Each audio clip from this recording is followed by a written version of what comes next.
everybody. I'm Sean Reynolds for Sportsnet, about to be joined by Ken Wiebe from the Winnipeg Free Press. Together we are Kenny and Renny. This is the Kenny and Renny post-game show that, it had me thinking.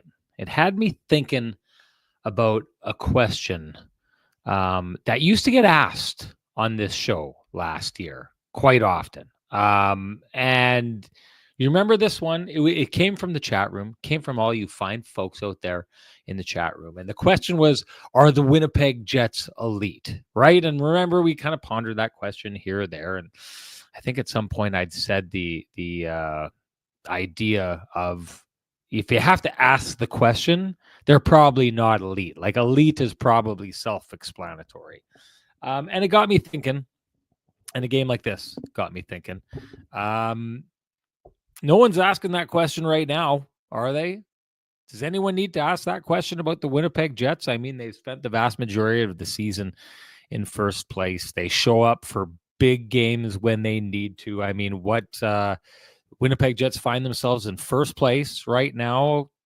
Washington's got a game in hand, but Jets back in first place. That wouldn't have happened if they would have, not showed up and lost to the Washington Capitals in their last game. In fact, they'd be, a good 3 points still behind the Washington Capitals with a game in hand if they would have lost that last game in regulation. But this is the thing.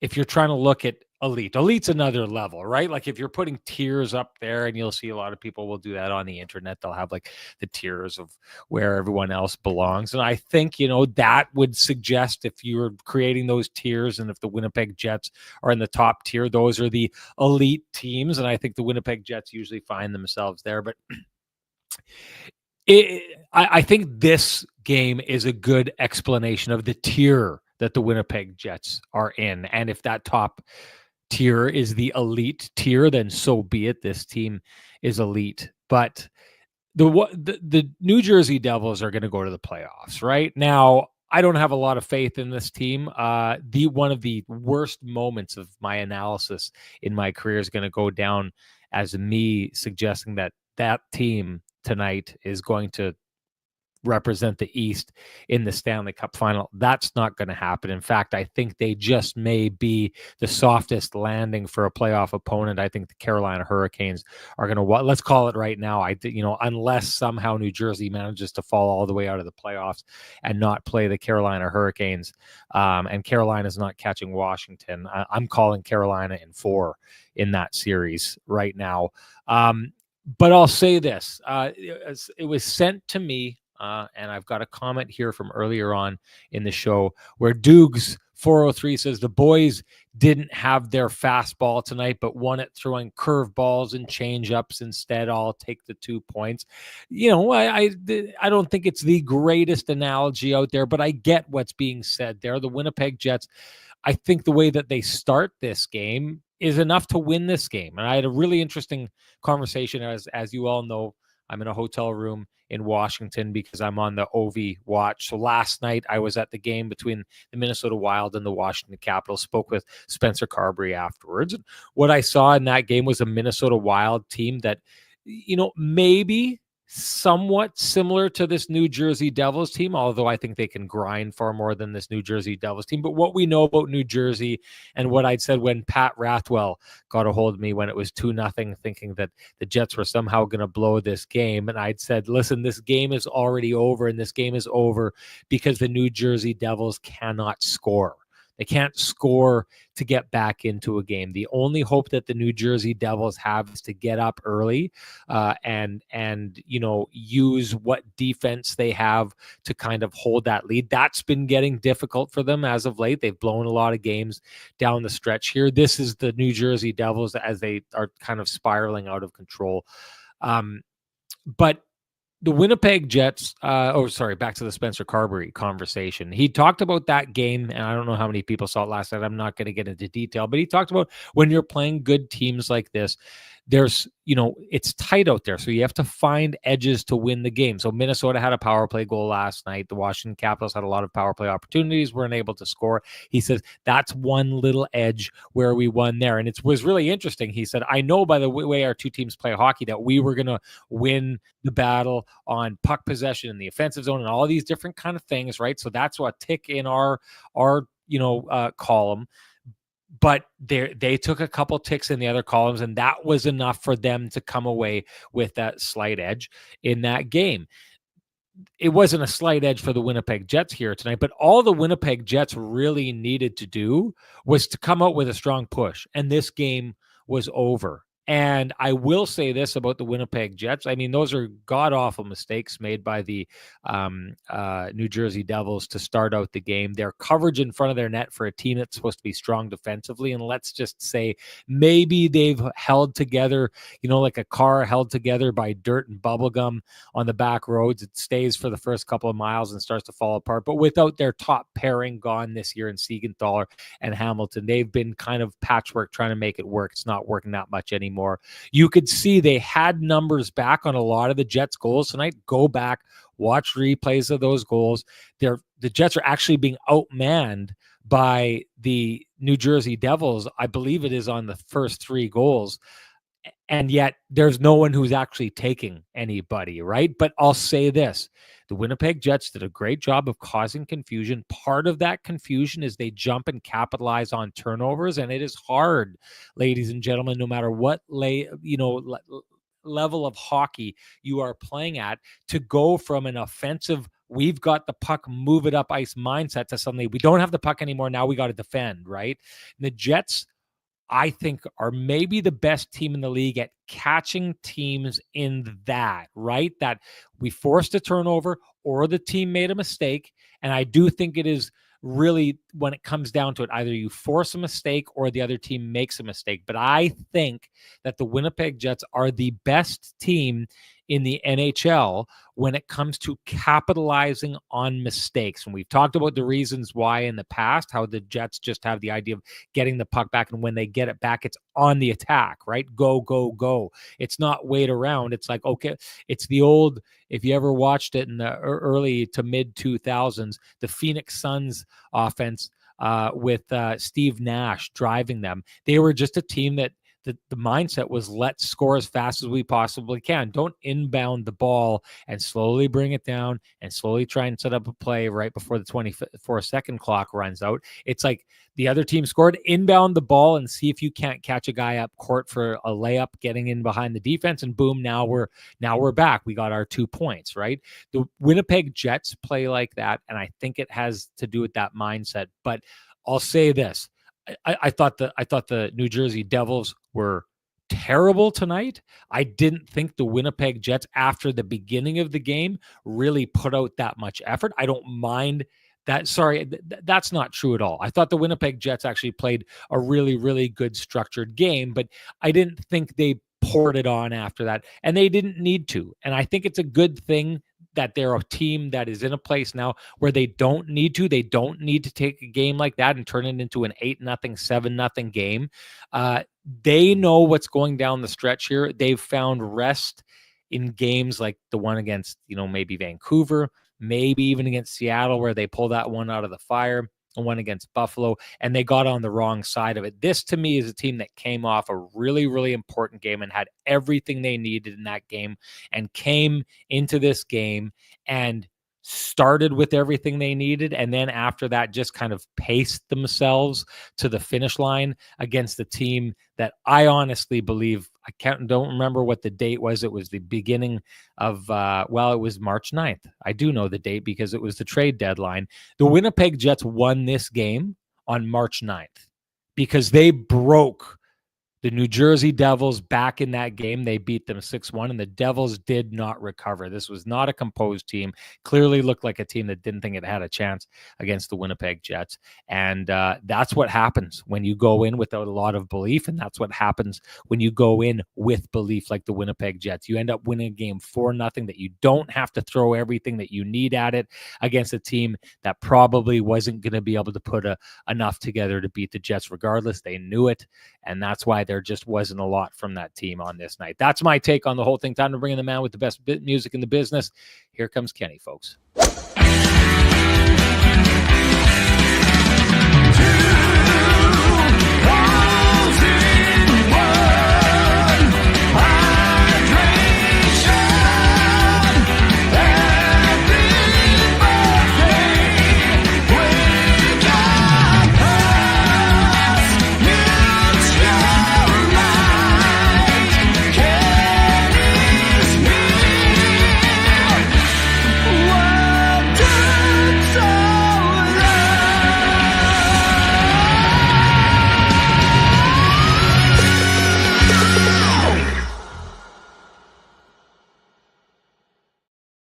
Kenny T. Mackey had high expectations for you, and you absolutely met him. He said Kenny better be wearing his new suit. And is that a shade of green?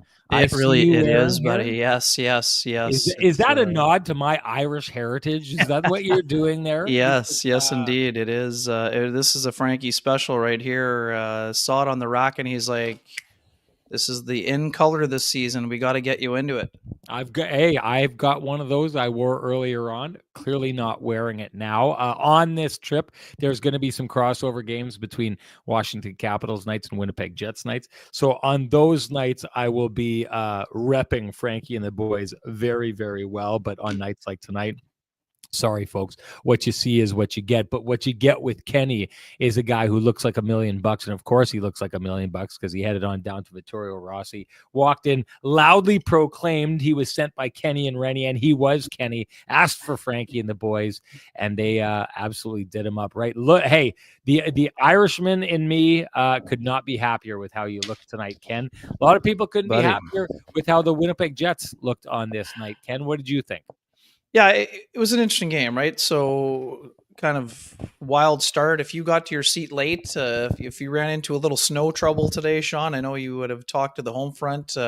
Quite a bit of a dumping of the frosty stuff today. So if you got to your seat at the 2.5 minute mark or 2 minute mark, you missed a couple of big goals. So and after that, it kind of slowed down a little bit, if you will, but the Jets picked themselves back up.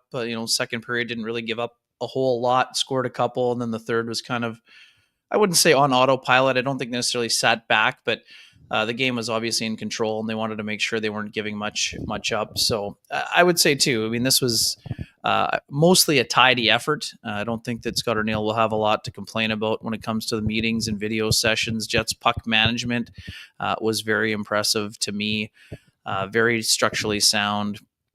And yeah, I mean, as you mentioned, this, all we heard this morning was how the Devils didn't like the March 9th game and that they would be wanting to show well and show better and show they were a better team. And, Jets kind of stole their will by the time, to use your term, Sean, 2 minutes into the game. I mean, any thought that they had of sort of having a pushback type of game was kind of almost out the window by the 2 minute mark. By the time David Gustafsson pounded home the rebound for his second goal of the season, that was kind of a tough one for them. But yeah, I mean, I'm with you. I mean, Connor Hellebuyck certainly wasn't busy, made a couple of big important saves, but 24 saves in the game for his 7th shutout of the year. He basically took care of business. When he was tested, he was ready, but his team didn't, give up a whole lot, and which is important. I think, obviously the Jets will be happy with having 4, but overall, I think it was more important for them to have a structurally sound game because it was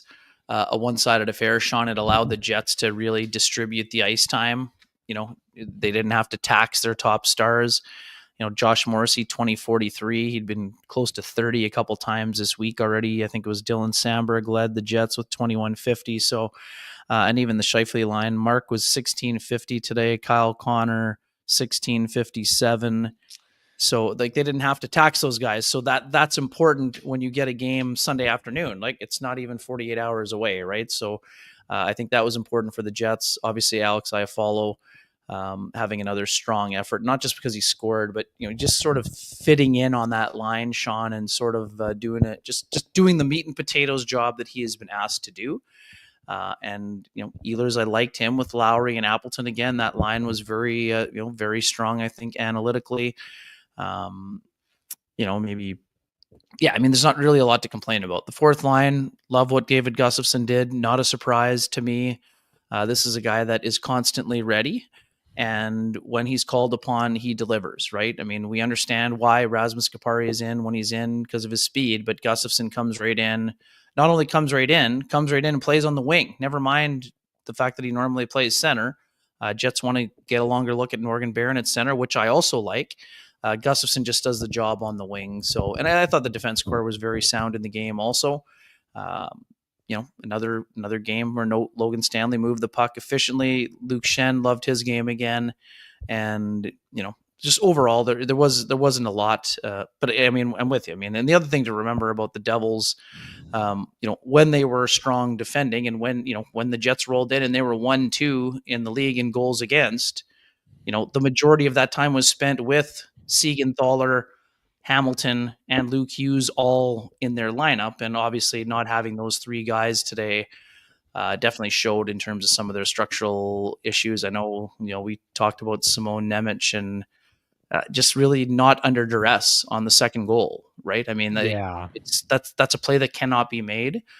We understand he's a young player with high expectations and hopes as a second overall pick, but if you're under pressure, fine, you're going to cough up the puck once in a while, but that's a play you cannot be making. And to me, that's a sign of a guy who does not have a lot of confidence. And that's a tough thing. I mean, you need to be showing more confidence than what Simone Nemits did. I mean, we know that he had a tough third period against the Jets in March on the 9th. Sheldon Keefe talked about it this morning when we were speaking to him with some of the Devils reporters.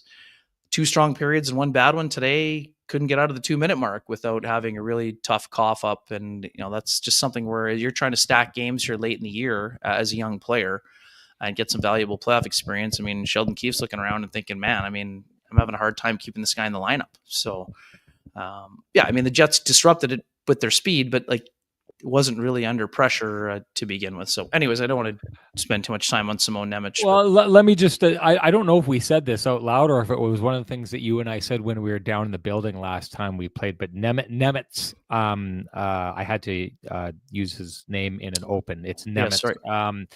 Yeah, we had said last time, so if people remember this, Nemits was a young player who was getting extremely frustrated that he wasn't being given opportunities with the New Jersey Devils and that he was playing down and he was getting upset. And so they've brought him up and he's been playing.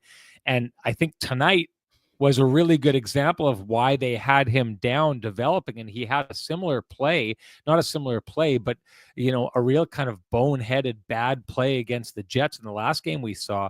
And what I texted Ken at the time, I don't think it got into the show, was I'd said, listen, you're a young player and you want an opportunity in the NHL, play better.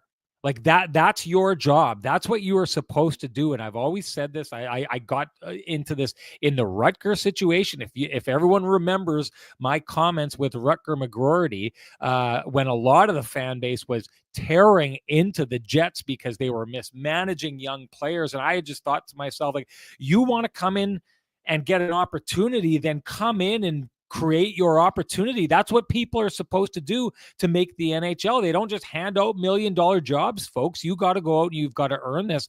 And what I see here from Nemec is a player that kind of, I'll say it, kind of wind his way into getting opportunities in the NHL. And now this is what's happening. So it's interesting, Ken, because you and I, again, were texting about the player. And I'd said to myself at this stage, watching him play, it's hard for me to understand why he went as high as he did in the draft. And you'd said, and this is where it gets to for me, you'd said just a player who's really, really low on confidence right now.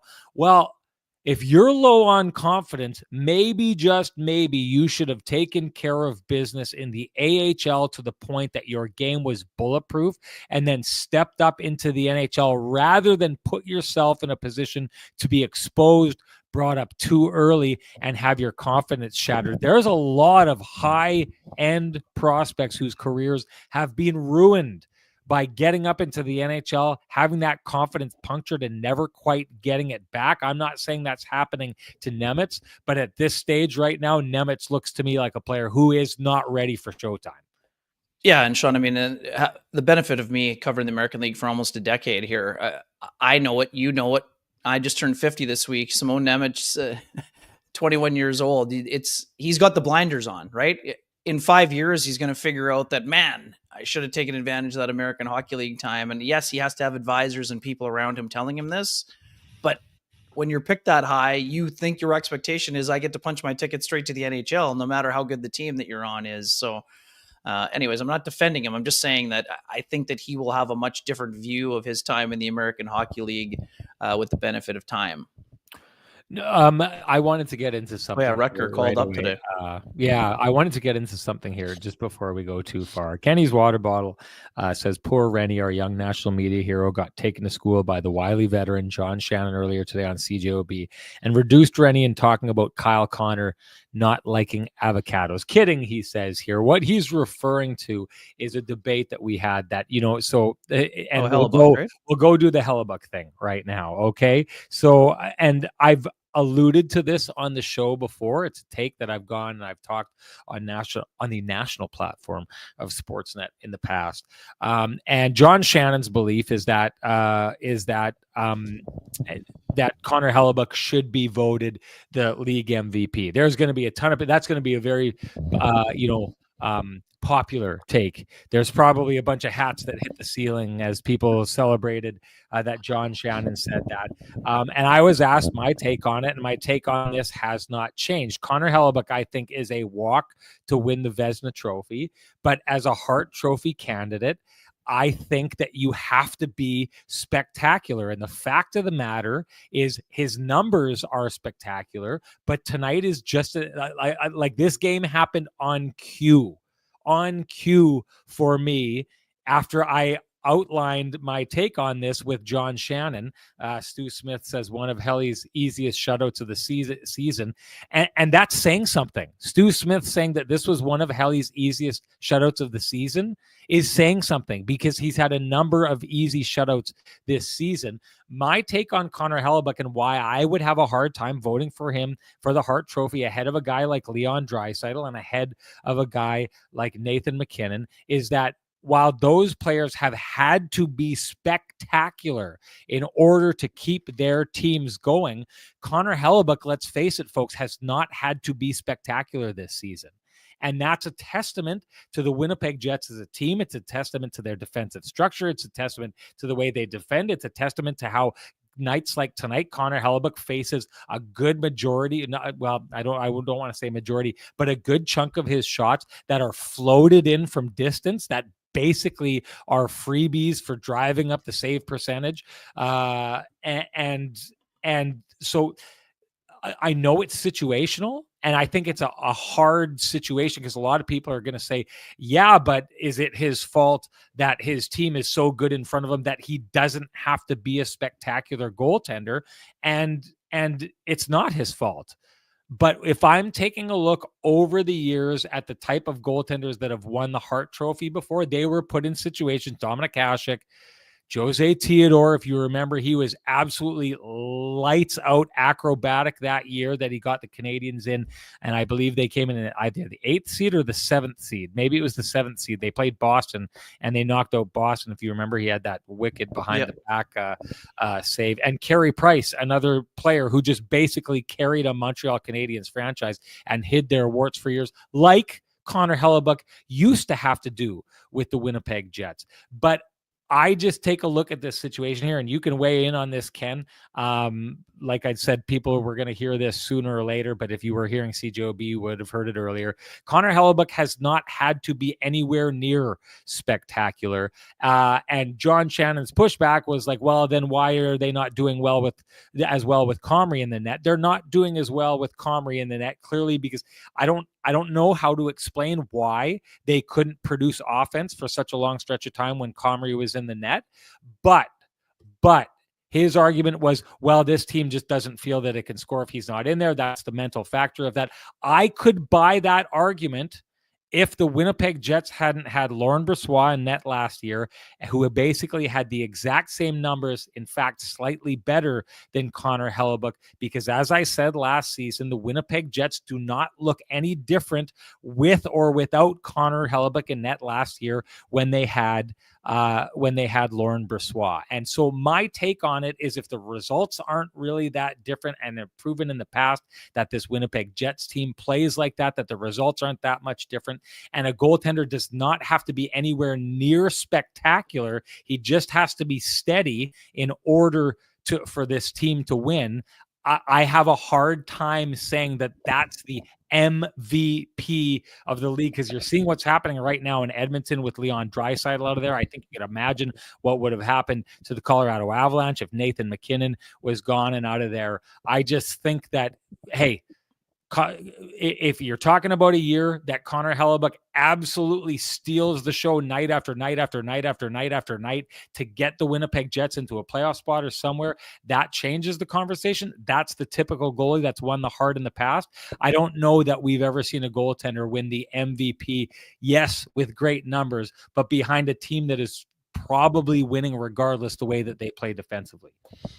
Yeah, I mean, the point about the structure is valid for sure, and the numbers are, pretty excellent. I mean, there haven't been a lot of times where those goalies have basically ran the table on every stat. And I know that goals saved above expected is not a perfect stat, and it's still sort of in flux.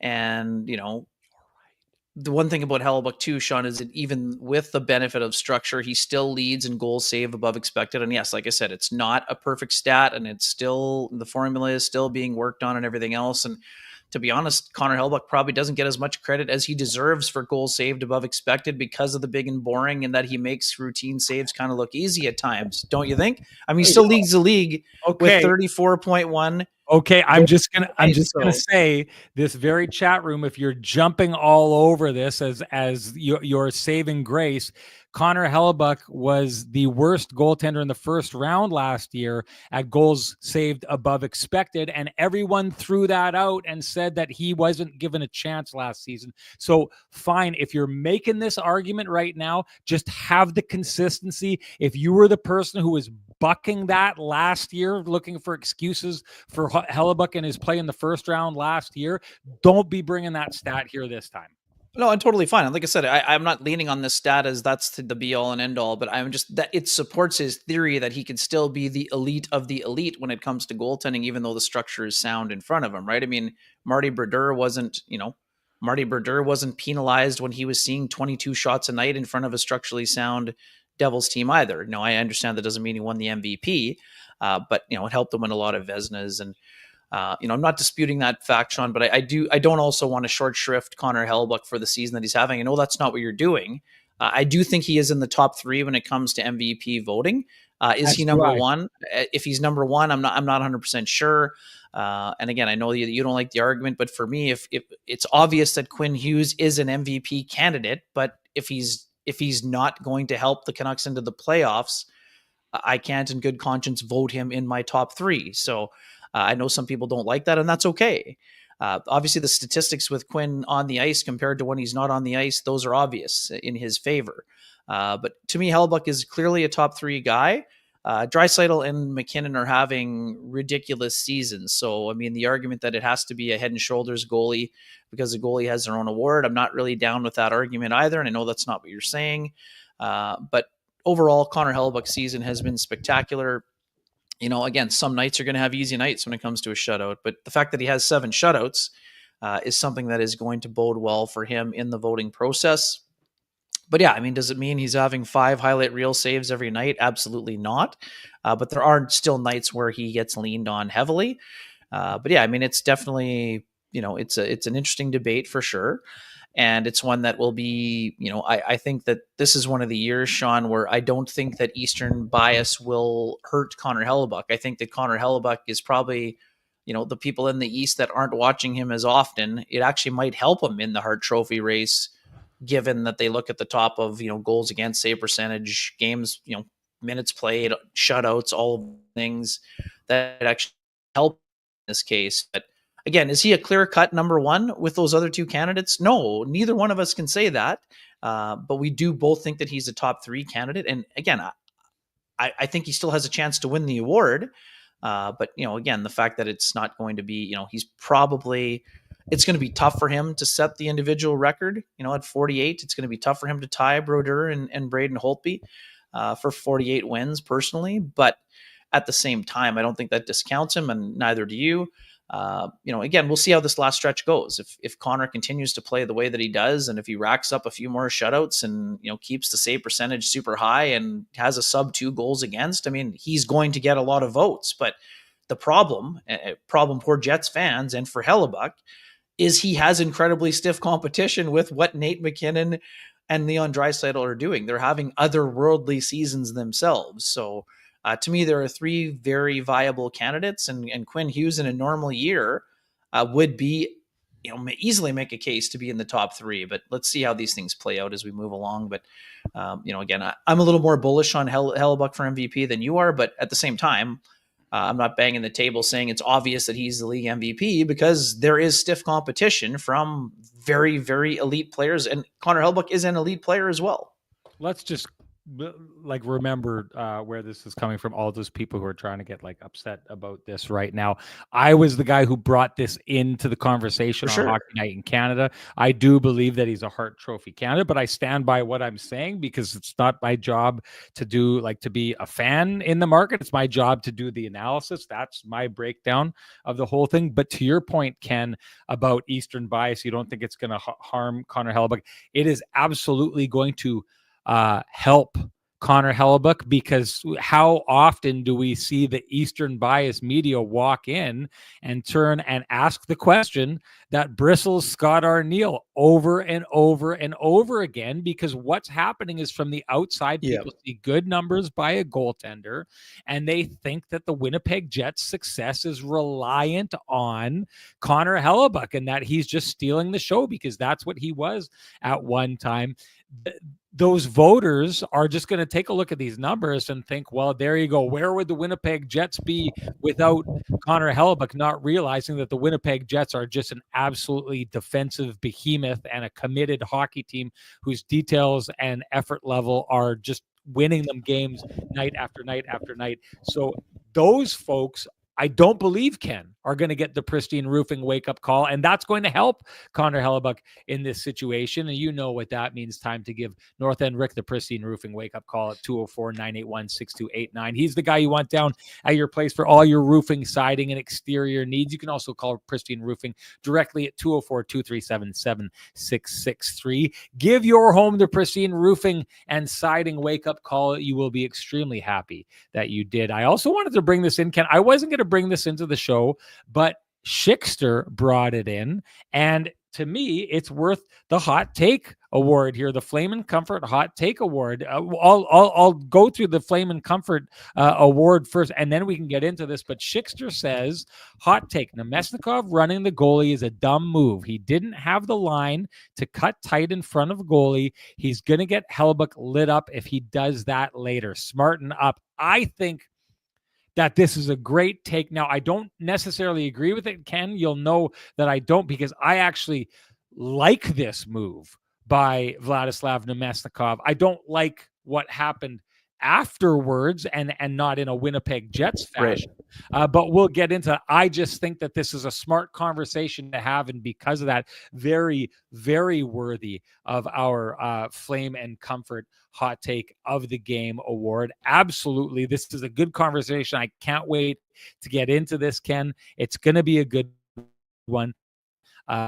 Just give me 1 second here. But hey, that Schickster, of course, is our K&R hot take, brought to you by Flame and Comfort, Manitoba's premier supplier of fireplaces, wood stoves, inserts, and everything hearth-related. After 50 years heating up your world, Flame and Comfort is soon moving. You'll find it will be one of the most impressive showrooms in Western Canada. And hey, folks, you don't need your hot takes to keep that warm feeling inside. Visit Flame and Comfort. They will take care of it for you. Okay. Just on the points of what 318 Logan Avenue for those here, who aren't watching and are need to be listening. There you go. He didn't have the line to cut tight in front of the goalie. This is right. And this is the point that I was making to you when we talked about it behind Ken. Yep. If he cuts in front here, he knows he knows chances are he's going to go into the goaltender, and he makes that choice anyway. Okay. I personally I like that he did this. I like that style of hockey. I like that little bit of in your faceness, and I'm going to go to the net. And if you're not going to stop me, then too bad. This is what's going to happen. What I was really surprised by, Ken, was Brendan Dillon, the guy that he gets the shoulder on and doesn't keep him from getting to the net, does absolutely nothing about it, which blew my mind. And I'd sent this text to Ken. I probably am not going to be able to find it because we've been texting a bit, but it was along the lines of, I don't recognize this league anymore. I don't recognize a league, and whether or not you think that he did it on purpose, whether it's slightly your fault for bumping him into it, your goalie was a no-go zone in this league for 30, 40, 50 years. And Ken, I riddle me this. Could you imagine this situation having played out last year or the year before on the Winnipeg Jets, and Brendan Dillon having been okay and left that player untouched after bowling over his goaltender like that? So this is why I kind of am a little off with Schickster. Schickster's worried that you do that, and what you're going to do is create a scenario by which other teams are like, oh yeah, run our goalie, we're going to run your goalie. I don't think it should typically be like that, because I think what should happen is Vladislav Namestnikov is going in and he's saying, you know what, I'm going to go into the goalie hard and I'm going to pay the price. I know Brendan Dillon is going to kind of ground and pound me for a little bit here, and I know I may get a penalty. I think it's kind of worth it, except the ground and pound never comes. I think it's a kind of an indictment on where the Devils are as a team, that went entirely unchecked, and it just seemed like they were okay with plowing over a goaltender that had had a string of good games against the Winnipeg Jets. But I do wonder about Schickster, because there will be certain teams out there that have an edge. A team like the Washington Capitals, a team like the Dallas Stars, a team like the Colorado Avalanche, a team like the Vegas Golden Knights. Big teams out there that may take a look and be like, oh, you're the kind of team that runs goalies, eh? I hear you've got a pretty good goaltender. I think we're going to take the puck hard to the net as well. This is a really good take by Schickster, and an interesting situation based on what happened tonight. Yeah, a couple things, and it's an interesting one too. I mean, I'm with you. I mean, and also too, I have to admit I have a little bit of experience back in the day of maybe taking that same route that Vlad Namestnikov did, and beautiful. I love it. Accidentally, on purpose, taking your way to the crease and caused a ruckus. And guys probably gave you such hard noogies after that happened that you started losing a little bit of your hair. Maybe that's where it started. Probably. But yeah, I mean, in today's game, Vladislav Namestnikov probably is best served by peeling off, kind of trying to get a shot on the backhand and going behind the net, right? I mean, that's sort of the accepted way. And in terms of Dillon, I'm not, completely taking him off the hook, but I do think that he's sort of, the way that he played it, Namestnikov didn't really have much of a different route to go other than, having some contact, but still he needs to make better effort of trying to get out of the way. Yeah, I mean, for sure, Brendan Dillon, does he need to hit him on, in the back of the head a few times? Sure. But in terms of the other part, Sean, you're 100% right. And so is Schickster. The part about with Schickster that I agree with, at no point do the Jets want to get it. Like, it's when we talk about getting into a run and gun game with a skilled team. Yes, the Jets are incredibly skilled. Don't get into a run and gun game. The Jets have some size. Don't get into a situation where you run the opposition goalie with great frequency, because yes, then what's good for the goose is going to be good for the gander. And that means Connor Hellebuyck is already, we already saw what kind of traffic that both the Vegas Golden Knights and Colorado Avalanche got around Connor Hellebuyck. You don't want players, if you're the Jets, falling on Connor Hellebuyck in scrums. You don't want players driving the net and crashing into him, given his frame and, where the post is, where the crossbar is, everything else. So yeah, it's not a good trade-off for the Jets. No matter who is at the other end of the crease, running the goalie and then not expecting yours to take some level of abuse, that's just not going to be a good trade-off for the Jets. So I'm not saying don't crash the net, don't go hard to the blue paint. Of course you have to. That's part of the game. But don't get into a scenario where you become the team that gets the reputation for running the opposition goalie, because then the other team is going to think that it's okay. And then there's an issue probably. Yeah. There was a take here earlier on. I think it was Big Hitter, just an ice cold take, who's saying, Nicholas says, "I'll take a Helly Conn Smythe over the Hart." Ice cold take where he said something about former teammates, and it's like, listen, brothers have fought in this league Sure. before. Like, do your job. Oh, he's a former teammate. Do your job. Like, you're getting paid millions of dollars to play hockey. And if your role is an enforcer, do your job. Don't do it on the conditions. Ice cold take. That one did not pay off for you, Big Hitter. That one did not pay off at all. That was that's just like I don't even know what to say. Like that they would put a pause on doing your job because you played with someone. Half the league's played with you. God, the guys played for the Dallas Stars, the Washington Capitals, the San Jose Sharks, the Winnipeg Jets, and now the New Jersey Devils. If you're not going to do your job because you played with someone in the past, you might as well hang them up right now. Anyways, did not pay off. But hey, if you're looking to pay off high interest credit cards or debt, we suggest you go talk to our friends at Cambrian Credit Union about their payoff loan. They can show you how taking out a loan to pay off your debt actually gets you debt free faster, and you can save thousands of dollars. Go to cambrian.mb.ca to book an appointment online. Okay, Ken, do you want to give Sweet Lou a shout out before we move any further? Yes, sir. For folks who have realty needs you'd like to have met, contact our main man, Lou Fernlin, at Roll LePage Dynamic Realty, 204-791-9971, or at the office, 204-989-5000. His email is lou@loufurlan.ca. That's LOU@LOUFURLAN.ca. Lou Furlan, excellent realtor, excellent human being, and excellent supporter of the community, including this podcast. Anyways, let's move on to the man of the hour, Alex Iafallo. I'm just going to give you a clean sheet to kind of wax poetic. I know you touched on him a little bit before, but let's really dig in. Sure. And again, and this is not a pump your tires situation, but I mean, I think that Alex Iafallo continues to show his value. And Sean, this is a guy that told me about a month ago that he wants to stay. He wants to be a Winnipeg Jet. And I mean, we've heard all about how it's tough to attract people, and we have firsthand, we saw it firsthand that there are a few players that refused to trade to the Jets this year at the deadline. So the Jets are going to want to lock up players like Alex Iafallo. Yes, we understand that $4 million is a lot to pay a guy who is on the fourth line at times, but he's not a prototypical fourth liner. This is a guy that plays on both special teams. Even if he's averaging 12 minutes a game, he's on the second power play. He's the first over the boards for most penalty killing situations these days. Today or the last two games, he gets bumped up. And what does he do the other night? Crashes the net, gets to the blue paint, forces the defender into getting into his grill, and Josh Morrissey rips a shot that caroms in off of him. Martin Fairbury, the Capitals. Today, beautiful rush goal, beautiful rush play. Mark Scheifele, incredible patience, zips it across to Kyle Connor. Everyone in the building thinks Kyle Connor is going to be shooting. Kyle Connor finds Alex Iafallo in the slot. Iafallo shows great patience, spin around, backhand, scores. This is a guy who's involved. Then on the power play, right? I mean, Josh Morrissey, big shot. Nikolai Ehlers finds the rebound. Alex Iafallo doesn't panic, Sean. Instead of trying to bat it out of the air, do something crazy, takes his time, bats the puck down, knocks it in. Power play goal, gets to the net. I'll be back. Iafallo's a steal at $4 million. Well, I'm not sure if he's a steal at $4 million, but he's a useful player. And we've seen this in the past with the Jets, Sean.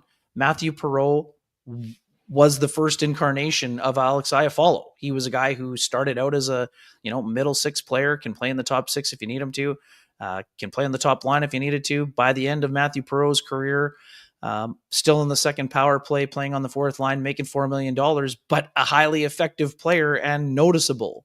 And when you have entry-level contract players in the lineup, like the Jets have had over the years, you can have a guy on the fourth line making $4 million as long as he can play up the lineup when you need him to. So I've really liked what I've seen from him. Sean simplifies his game. You can play him with anybody. 3 shots on net today, 1 hit, 2 block shots. Involved. He's in the right spot. He's a great defensive player, incredibly smart, always makes the simple play, the right decision above the puck. All of the things that you need players to do. And quite frankly, Sean, we talked so much about how Vladislav Namestnikov and Nino Niederreiter, their arrival marks the sort of demarcation or point of demarcation when the Jets started to get harder to play against. Alex Iafallo fits that mold so much, and his ability to have an influence on, the players around him, whether it's his line mates or other people like Mark Scheifele, like Kyle Connor, like everybody else in the lineup, to commit to defensive zone play first, I think is such an important part of how the Jets won the Jennings last year and are on pace to win the Jennings this year. And again, it's not just a one player deal, but his effort level and ability to have an impact, I think, has rubbed off on people around him. Just before I get into that take, my Iafallo take, big hitter says here, it's the same reason he didn't go after DeMello before the review. Cold take. I don't often edit people in the chat room, but big hitter, when you're offering us your cold takes, you should start and say cold take, then colon, and then your cold take follows after that. Just if you want to write that properly going forward. This is it's funny. I was getting ready to deliver this, and you brought up Matthew Perreault. I thought that was a great comparable. But what I've been thinking in my head for a long time is exactly what G. Rowe says here. How much does Copp make? Iafallo is a better Copp.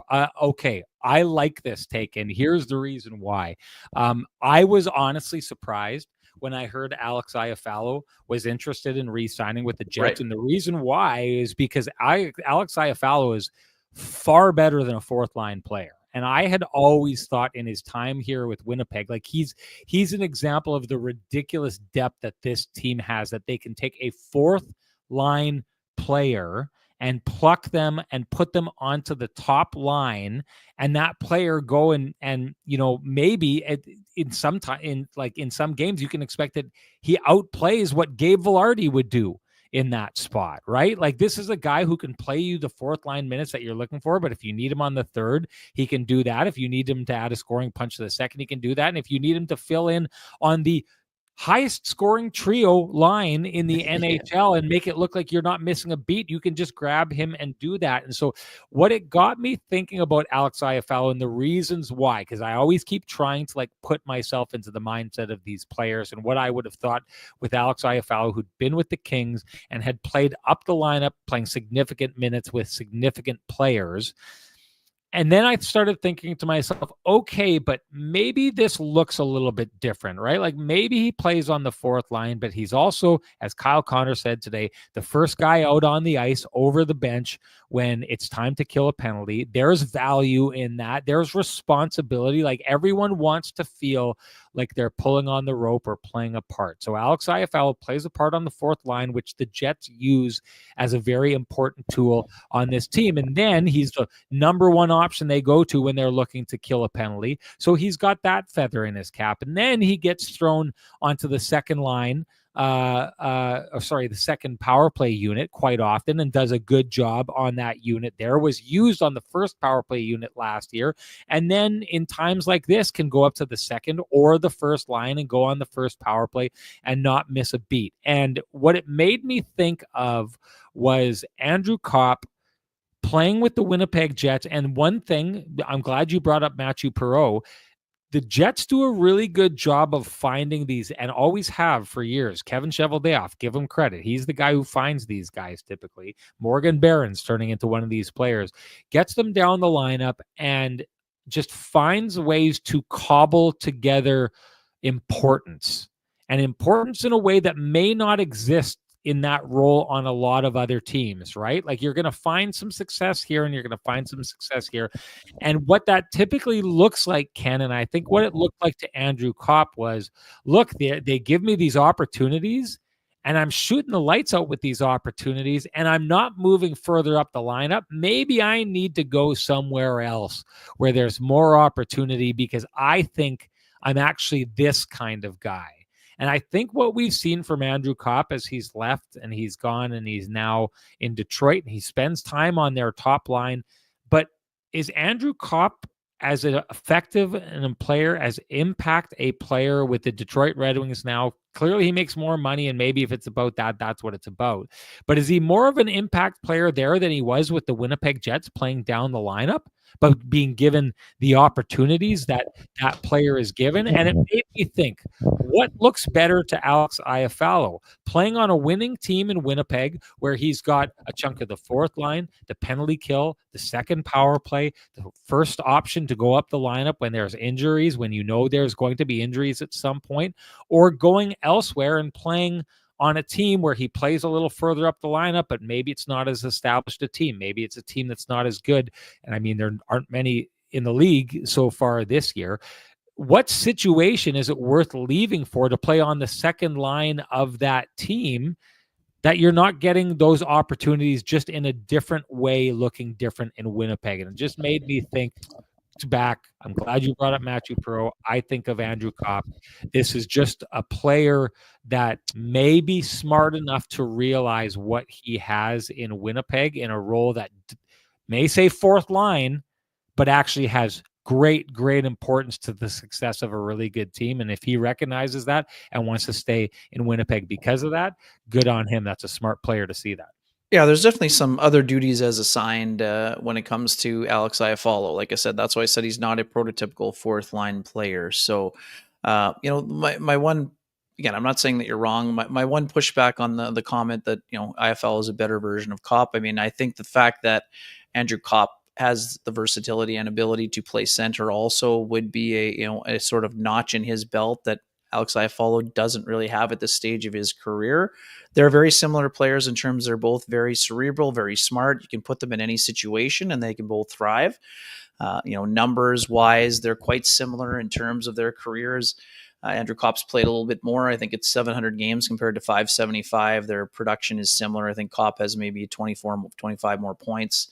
Copp's best season is 53 points. I think 21 goals when he was with the Jets and Rangers. Iafallo's best, I think, is 17 and maybe in the 40s. So I think, similarities for sure.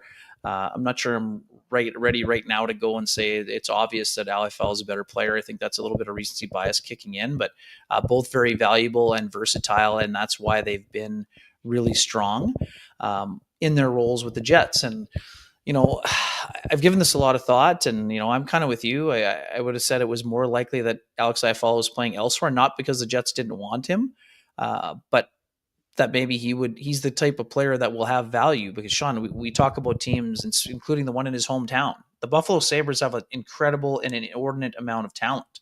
They have very few players that defend the way that Alex Iafallo does. So I think they could easily justify, not only maybe equaling the salary, but maybe even giving Alex Iafallo a raise. Whereas the Jets, I think in their contract structure and knowing the type of players they're going to have to re-up, whether it's RFAs like Gabe Velarde and Dylan Sandberg, or Kyle Connor in a year, or Cole Perfetti, after his bridge is up, it's going to be hard for them to offer a raise to Alex Iafallo, which, whether or not the role fits, or he obviously values the ability to be outdoors, and he loves Winnipeg and loves the vibe, and he's a big vibes guy. Buffalo's still a team that makes a lot of sense to me, and also the Anaheim Ducks, Schenn, are a team that makes sense to me because they have all these skilled players. They have Mason McTavish, they've got Trevor Zegras, they've got Carlson. They need someone who knows how to defend to play with some of those highly skilled guys. Yeah. So again, he's going to be. He's going to be coveted if he gets there, but he doesn't necessarily have to get there if the Jets give him an extension before July 1st. So that'll be interesting to watch. And the other thing about Alex Iafallo is that he's great at compartmentalizing, Schenn. So he's not worried about his next contract. He's just worried about getting through the next day. So I don't think this is something that would bother him down the stretch or into the playoffs, or if it gets to June 30th. He would still leave, and he would still have the ability to sign on or before July 1st. But definitely a very valuable player, and I think he's seizing the opportunity. I mean, can he do it over the long term? I mean, we'll see how long Gabe Velarde's out. I'm still expecting him to be back before the playoffs begin. But again, I'm not a doctor. We just play one on YouTube. So, but I would expect him to be back beforehand, and as long as there's no setbacks. So, I mean, we're going to see what happens. But I think this is a great opportunity for him, and the Jets value him. Obviously, Scott O'Neill values him, and he values the opportunity that he's been given here. I mean, loved his time. I've spoken to him about his time at Minnesota Duluth a few times. Loved it. And that's why he's really just fit in. He's been, we talk about character guys, and, the Jets lost a couple character guys in Nate Schmidt and Brendan Dillon, but, Alex Iafallo came in, Gabe Velarde came in, and have done a really good job in that front. Just before we move on to the awards, Terry Trey says, surfs up Iafallo Lake, Winnipeg on a windy day. This is something interesting. I didn't know this until I had a prof at the University of Manitoba one year. And I don't know that, the Jets would allow him to do this, because I know a lot of players, it's in their contract, they can't do sports that are dangerous. But kite surfing is people who are die-hard, travel the world kite surfers. There are certain times of the season that they chase the proper conditions down for the best possible kite surfing, and it's around late October, early November, out at the beach, out at Grand Beach, is when a whole bunch of people flock from all over the world, because we get those crazy late fall winds. The wide open lake, nothing stopping those winds and the huge waves. If Alex Iafallo took up kite surfing, maybe that's where that, kind of intense, extreme part of him would be able to let it out and let it fly. You got something to say? Yeah, just before the awards, you saw the text I sent you? I can't help on the visuals for the awards here. My computer's I'm frozen here. Okay. Well, you can still see me, but on my end. Don't worry. Okay, right on. Hey, I'll do your job too, Ken. No problem. You want it's me to tough enough for you to do from the well? hotel. Yeah. No, I mean, right. I'm just appreciate you, buddy. Just appreciate you. I got it. Hey, so let's get to the Johnson Group. The Kenny and Renny OGs got you covered award for the game. What do you got? Yeah, it's interesting. I mean, there aren't a ton of individual things today, but Luke Schenn just moved into sole possession of 4th place in all time for hits. And yes, we understand they only started keeping the stat in 2005, 2006. Okay, but that's the fact that he's already up to 4, and the number of, he's got the numbers are quite impressive. So, and the other thing too, Luke Schenn's been here for 8 games. He's got 48 hits. He's averaging 6 a game, six per game. So I'm just going to stick with a Luke Schenn overall, got you covered in the physical department, and sort of go from there today. Yeah, that's good enough for me. I like that and one. As the last one, you should have left that one up a little longer. Sean has Ken covered. There you go. In terms of putting up the visuals. Don't worry about it. Anytime, my guy. I've got Ken covered right now, so that's my got you covered play of the game. Ken got one actually from the game. I think he wins this one, but that is the Kenny and Renny OGs Johnson Group got you covered plays of the game. And hey, do you run a small business in Canada? Look to Canada's #1 employee benefits plan, Chambers Plan, to give you a competitive edge. Chambers Plan is the simple, stable, smart choice for over 30,000 businesses countrywide. Visit chamberplan.ca to learn more. Let's go to the keg save of the game. What do you got? Yeah, it was hard, really.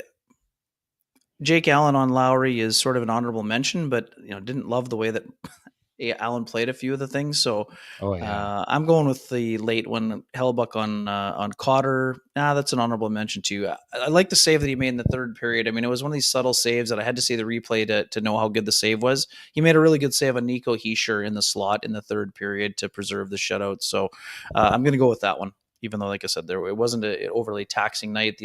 Someone had asked, high dangers according to Natural Stat Trick at 5-on-5 or 11-7 for the Jets. To me, the Hischier chance was probably the best chance that the Devils had, so I'm going to go with that save by Hellebuyck, and on a day that he got his 7th shutout. Yeah, there was, and I don't even know who it was. Maybe it was. I don't know. You know what? To be honest, I'm blanking on this one. There's really not a lot that stood out to me on this one. I'll let yours stand. I think this is just the inability to find something on this night goes back to the point that I'm hitting home. This is a Connor Hellebuyck shutout that, like you said, Eastern bias media are gonna look and be like, oh my God, this guy's on fire. Another night. This is just another night of the Winnipeg Jets, who for a lot of years made Connor Hellebuyck's job really hard. This is another night in which they are making amends. They are atoning for their sins of the past and making Connor Hellebuyck's job really easy. That's our hashtag the keg saves of the game. Doesn't matter what we think. Share with us your hashtag the keg save of the game. You're automatically entered to win a $50 gift certificate usable at any of the 3 fine keg locations here in the city of Winnipeg, each location finer than the last. And our winner from our last show, that would be Beer League. Beer with the EE of the beer, 2 3s. So Beer League, you know what to do. Direct message me at SN Sean Reynolds. Send me your full name. Send me an email. I'll have the fine folks at the keg send you a $50 gift certificate usable at any of the 3 fine keg locations there in the city of Winnipeg, each location finer than the last. And that brings us to our TCB lamplighter. What do you got, Ken? Yeah, I think it's the tone setter for me. The Iafallo first goal, just because of the rush. I mean, obviously the Lowry line starts, had a pretty good shift. Scheifele line comes up over the boards. Just really smart play along the boards by Mark Scheifele to explode through the neutral zone. Finds a streaking Kyle Connor. Connor finds the trailer. Iafallo wants to one-time it, but it's not really there. He has to spin and fire, and showed a little bit of patience as well. So again, on a night where 4 were scored, obviously the second one is a direct result of a turnover. Iafallo made a nice goal in the power play too, and Scheifele's off the end boards. I don't know that we can count that on the repeatable goals side. So Iafallo's first. I mean, again, the Jets aren't solely a rush team anymore, but that was an impressive rush goal, and really a couple of good plays and then good patience to wrap it up. So I'm going with the Iafallo first of 2 for my lamplighter today. Well, I'll tell you why I thought that goal was highly, highly impressive. Okay, so the Jets basically jump in and make that a 4-on-2, but the 2 trailing New Jersey Devils players are providing what's called compression, right? They're back checking and they're making sure that there's not really a lot of space there. But what happens in that situation is and the Jets are really good at this. The Jets are really good at the back check kind of compressing, even if it's a 3-on-2. The back checkers come in. So what you can't do is you can't have one guy driving the net, one guy taking over as the trailer, so that it makes it really, really hard for the defenders. If you can spread out, it makes it harder for the defenders to cover you. If you can condense everybody, it makes it really easier to shut down passing lanes. The only reason that lane opens up, if you watch, is Josh Morrissey jumps up into the play, drives the middle, and does the perfect job of driving in between the 2 Devils defensemen, in which they both get confused, and each of them thinks that Josh Morrissey is their man. So they both collapse on Josh Morrissey, who is skating so fast that he just pushes them back into the goaltender. You want to know why Allen is in a position where he's kind of out of it and incapable of making that pass. It's because Josh Morrissey creates the chaos and takes 2 defensemen out of the play. So it's a 4-on-2, and that one man eliminates the 2 New Jersey Devils who are back in the play, allowing just enough time for Alex Iafallo to get that puck before the back checkers are back. That is a blueprint of how you create space when there is no space. Absolutely great job. That is like high level, high hockey from Josh Morrissey. That's my and Ken's TCB lamplighter of the game. Doesn't matter what we think, though. Matters what you think. Share with us your TCB lamplighter of the game. You're automatically entered to win a frosty, delicious 8-pack of lamplighter amber ale, brought to you by our friends at TransCanada Brewing Company. And if you can't wait for Kenny and Renny to gift you your 8-pack, you can head on down there yourself at 11290 Keniston. Join them in their tap room, where they've got the store where you can, hey, if you just want to stop in, take some stuff, put it back home in the fridge, you can do that. If you want to stop in and grab a bite to eat, I hear they've got the best pizza in town. In fact, I heard it from myself because I say it all the time. Or you can head on down and you can check out all the great beers they have on tap, because there's a lot of options in store that you won't find out of the store. You should really go check it out. If you are a beer aficionado, they've got everything for you to pique your curiosity. But if you're just a tried and true beer kind of person, they've got it there too. As we're going to find out here, another member of the K&R audience is about to find out, and that would be Ty Glennon. Ty Glennon, you are the winner of the TCB lamplighter from our last show. So you know what to do. Direct message me at SN Sean Reynolds. Send me your full name. Send me an email. I will send you a voucher for a frosty, delicious 8-pack of lamplighter amber ale, brought to you by our friends at TransCanada Brewing Company. Ty, you are about to find out It is the nectar of the gods. Kenny, anything to say before you go? Yeah, one last one. What'd you think of that exchange in the review? I mean, DeMello, you could tell by DeMello's reaction on the bench, he knew it wasn't his fault, right? When Oh yeah, on the play on Mercer, and I mean, it's one of those just unfortunate things, and you feel badly for Mercer. I mean, it was a clean hit to begin with, but Mercer's own stick is what draws the blood, and it's not Mercer's fault. He's trying to get his hands up and out of the way, but the only reason he's cut is because he gets hit his in the own face stick. with his own stick. That is not a penalty. I'm okay with them going to review if they're not sure. I mean, that's the beauty of the rule change. But I mean, in the old days, if you get together and you're not sure and you give a player a major in that situation, that could cause some issues. But the fact that you can review it and see that it wasn't a penalty, I like the new process. A couple things. I've probably taken 15 stitches in and around the mouth area from like high sticks in hockey or puck to the mouth, all those different kind of things. Actually, after losing the tooth, maybe more. I remember the very first time I got stitches, I was beside myself. Man, I'm never going to look the same, right? Like I've done something that's permanent damage. This isn't funny anymore, all this kind of stuff, blah, blah, all this kind of stuff. And then by the last time I got stitches, it's just like, yeah, okay, here we go. It's just another one add to the collection, right? And in the end, I don't think people, I don't know, maybe they do.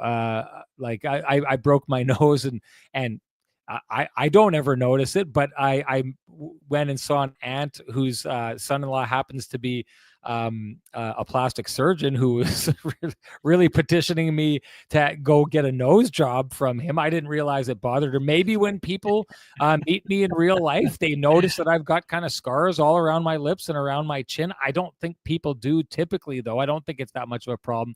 It's a way of me saying like Dawson Mercer is a pretty young player, and I don't know if he's got a lot of cuts in the past, but probably just him seeing the blood, it's like, oh man, here we go. Because I honestly can, to your point, I don't know how he could be mad. I don't know how he could be mad at Alex Iafallo. This isn't Alex Iafallo's fault. He's getting contact.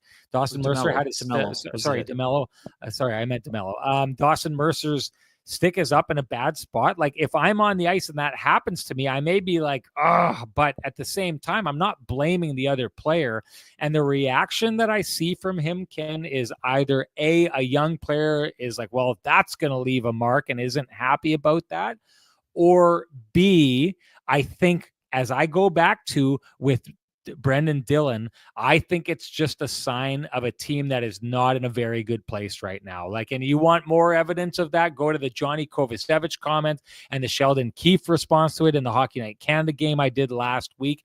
The fighting in the media, the conversations that you have with a lot of these players. I am telling you right now, the New Jersey Devils are a dead man walking. They are waiting for their death sentence, and it's not going to happen before the playoffs, but they're walking into the playoffs waiting for the executioner. This team is not in a good place. They are not dangerous. They are not put together as a hockey team, and they know it. And having lost all the players that they've lost to injury, this is a team that is very, very aware of what they are right now compared to what they once were at some point of the team. And I just think what you're seeing right now, the lack of response to situations in the game that need a response, or the responses that we're seeing from players out of frustration, is just, to me, the signs of a team that's in a really, really bad place. That's what I took out of that. I mean, who throws their glove into the audience after a situation? Like, listen, if the refs had missed something egregious, even then, I can't imagine a player throwing their glove into the stands, but doing it after it's your own stick that hit you, to me, is just like, there's a frustration coming out of this that is not that specific situation. That's all I could think of that, because that is definitely does not warrant that kind of response in any way. Anything to say before we go, Ken? Yep, fun weekend ahead. Jets extend their lead to 6, but the Stars are back to having a game in hand. And as we talked about, Sean, it's a pretty light schedule for the Stars outside of the head-to-head with the Jets on April 10th. So it's going to be interesting to see how this battle and race goes down to the wire here. Yeah, I've said it before. Jets are finishing first in the West. I just don't know if they're winning the. Marshall Patterson wanted us to answer the question. Jets finished first in the West. I have No doubt about it. I just don't know if they top the Washington Capitals. Washington Capitals are a strange team. Feels like they fell off a little bit. I've got to go tomorrow and cover a practice of theirs. It'll be interesting to see how Spencer Carberry handles a situation where he felt like their details were just a little bit off. If you noticed last night, they allowed a late goal in the second period, just like they did in the Jets game. You could tell Spencer Carberry was not happy about it, not happy about either of those. He said both were very uncharacteristic of their team. We've seen it in the past with the Jets when the details start to slip. If you can get a practice in, that helps. So it'll be interesting to cover that practice tomorrow. But that to me is a race that's worth watching. I just think the numbers don't line up. And the Jets, if I do believe, Ken, would have the tiebreaker as well, would they not, with regulation wins? Yeah, it's getting tighter though for both Dallas and